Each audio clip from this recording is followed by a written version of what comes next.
Welcome back to the Haunted Mansion Tournament Expert Division opening round, hole number 11. Here we're going to be playing a sniper rough bump using a P1 plus, side spin 1 plus, wind 4 or wind 5 ball. The adjustment is 1 to 1 minus 0.1. You want 2.1 top spin and 1 right spin. And this one requires a 1201 pull. It's not quite a true 1201, but it is definitely 1201, and I'll go over what that looks like in a minute. So you want to add your spins. For me, I find it easier to start with a one side spin ball, so I don't have to worry about the side spin.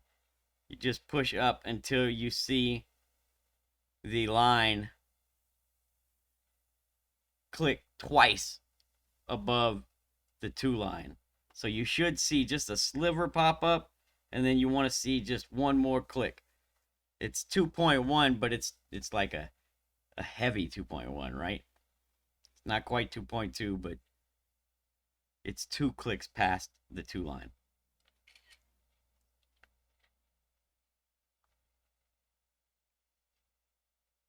With spin added,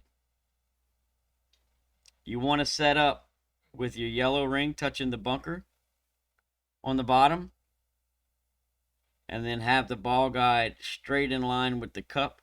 It is kind of glitchy here, but this one's not too bad.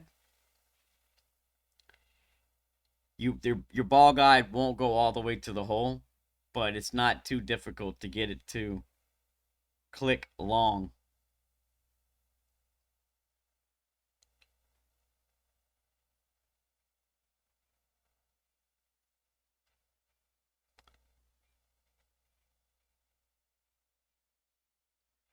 So once you get the ball guide to click long, what I like to do is turn my screen kind of in line with the front end of the ball guide, and I use my center line on my screen to make sure that that ball guide is pointing straight at the cup.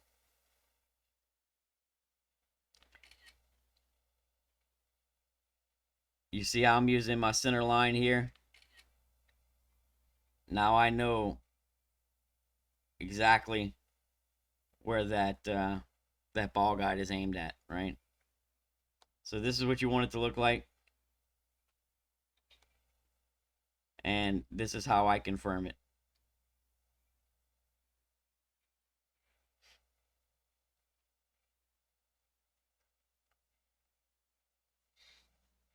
Once you get there, you want to pull this one 1201. Like I said, there are wind angle tweaks here.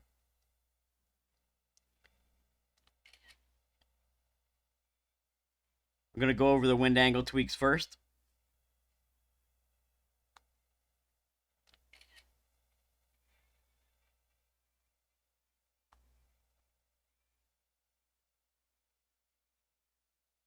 Three major wind angles: tailwind, neutral, and crosswind.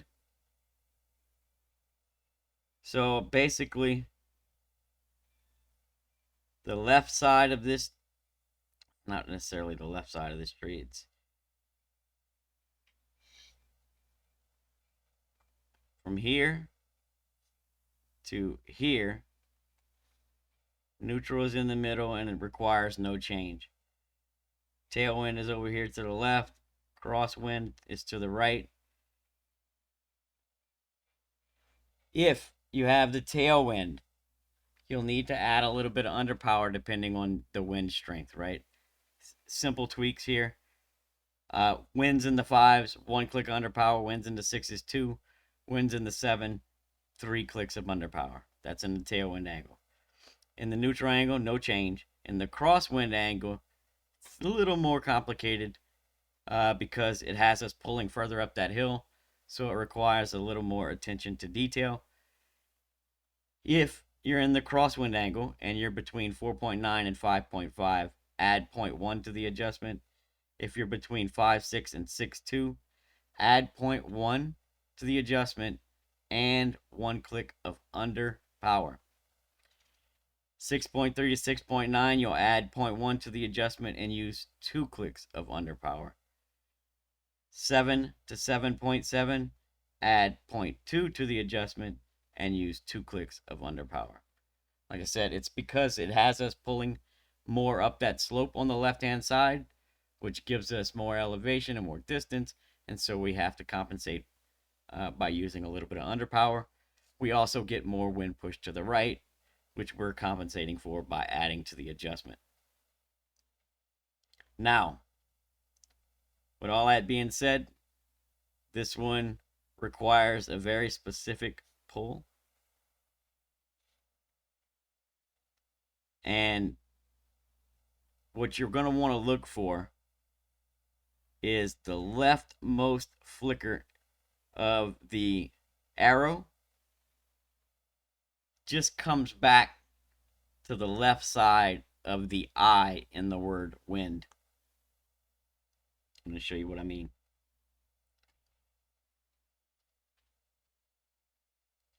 This is like if you don't pull it this way, it's going to require a lot more tweaks and such.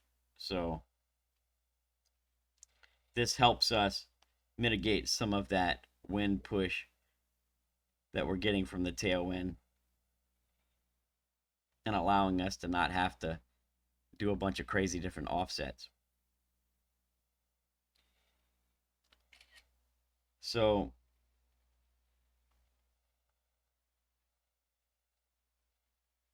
this is not necessarily a true 1201, but it is more than just a flicker.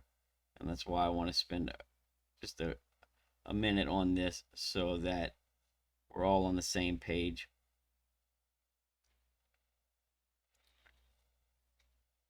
Your arrow bounces left to right.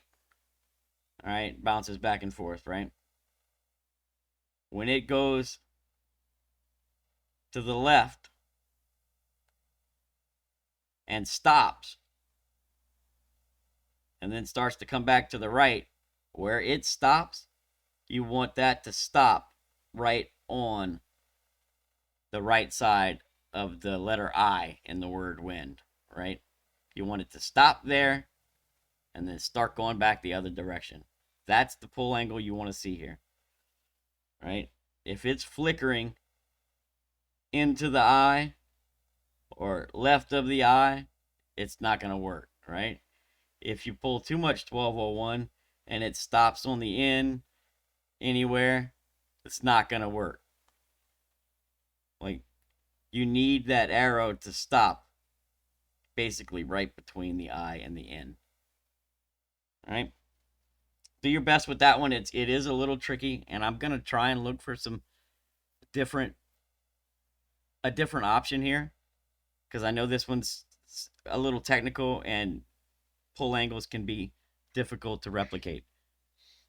With that being said, this has been a pretty good shot with a really good chance at dropping if you can figure out how to match our pull angle. So 1-to-1 minus 0.1, 2.1 top, 1 right, yellow ring touching on the bottom, ball guide pointed at the cup but short. Don't forget your wind angle tweaks. Don't forget the 1201 pull. Hit perfect, and hopefully you're walking away with the hole in one. Now, if you notice here, I do come in hot. This was the tailwind angle before the underpower tweaks were added. So had I seen that angle prior, I would have used a couple of clicks of underpower there, and we would have came in at a much better pace. Good luck. I hope you get the drop. We'll catch you on the next one.